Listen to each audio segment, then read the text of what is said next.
Again by Darron Cookie Moore. He is my guest on my platform this evening. Thank you all for tuning in, and thank you all for your support. This is Brenda Moss here on air. Phone lines are open if you want to call in and give Darron Cookie Moore a shout out. Darron, are you with me? Yes, ma'am. How are you? All right, I'm fine. Where are you calling from? I am calling from my hometown, Detroit, Michigan, All right, where I was Detroit, born and Michigan. raised. All right. And that track I played, Back at It Again, what inspired you to do that? Interesting that you asked that. Back at It Again almost didn't make the CD. It was such a. We had me and my co-producer Dana Davis had such a hard time trying to find just the right groove, the right pocket for it. And so it was actually the first song that I had started with when I came out with the Lifetime Project, and I ended up leaving it alone, and I pretty much came up with, I think, 3 or 4 other tracks. And then I came back at it again, and that's what we came up with. That's why it was named DAIA, because we got tired of texting and emailing each other back at it again. That's how many times we went back and forth with it. So we just came up with a, look, DAIA. Okay, cool. All right, thank you for that information. So, tell us all how your music journey began, your music career, briefly. What and who was your inspiration? Okay, well, I grew up in church all my life, and grew up looking up to the Fred Hammonds, Byron Cages, and those were in the gospel industry. I picked up a bass at the age of 15 and pretty much was self-taught from there. So I feel that it was a God-given talent. But the music that I was being inspired to come up with and write was funky and jazzy, and it didn't really fit the genre of jazz. And so I kind of felt like I didn't have a place until I heard Wayman Tisdale. And I never forget, I heard Wayman Tisdale say that he was a born-again Christian. Mm-hmm. And when I listened to his music was so funky. Mm-hmm. And, I mean, it was so melodic that I was just like, you know what, that's my guy right there. And so he has been my inspiration from day one. Oh, wow. Well, thank you for that information. Thank you. I would like to play one of your track songs off of your Lifetime album. I guess this is one of your favorites, and also mine. This one's called I'm Into You. Now, is there a brief story behind this track here? I'm Into You is just about a person. I tell people, if you're lost from words and you're trying to get that person's attention and you want to know how you feel, play that track. All right. Well, here it is. I'm Into You. You stay right there. We'll be right back.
All right, that is I'm Into You by Darron Cookie Moore.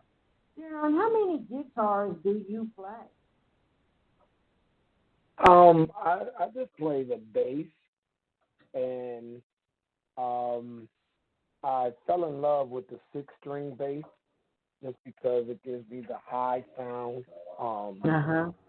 And so pretty much I play bass, and then I play drums and keyboards. Oh, wow. You play drums and keyboard. Okay. Thank you for that information. Now, I would like to go into, are you doing any future music projects you want to mention?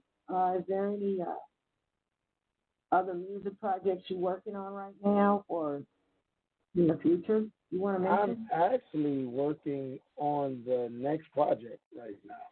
And so it's pretty much a journey. What I normally do is when I'm inspired, I come into the studio and lay tracks down, and so I might have anywhere between 15 to 25 tracks that I'm pulling together, and from there I try to reduce it to 10, the 10 best tracks that go on the next project. Okay. So can you tease us when this project be done, when we should expect it? I'm looking early spring 2021. Okay, all right. Thank you for that information. Thank you. I would like to play another track off the Lifetime album. This one is Pastime. What is the story behind this track here, Pastime? Well, what was that again? I'm sorry. I am going to play Pastime. Is there a brief story behind this track? Got you. Pastime is just what I like doing in my pastime. It is one of my favorite tracks on the CD project. It showcases the bass as far as the lead instrument, and also the bass as the foundation. And so I had fun playing with it. I love it. I love it. So just what you do what you do when you don't have anything else to do. Right. All right. Well, you stay in that seat. We'll be right back. Yeah.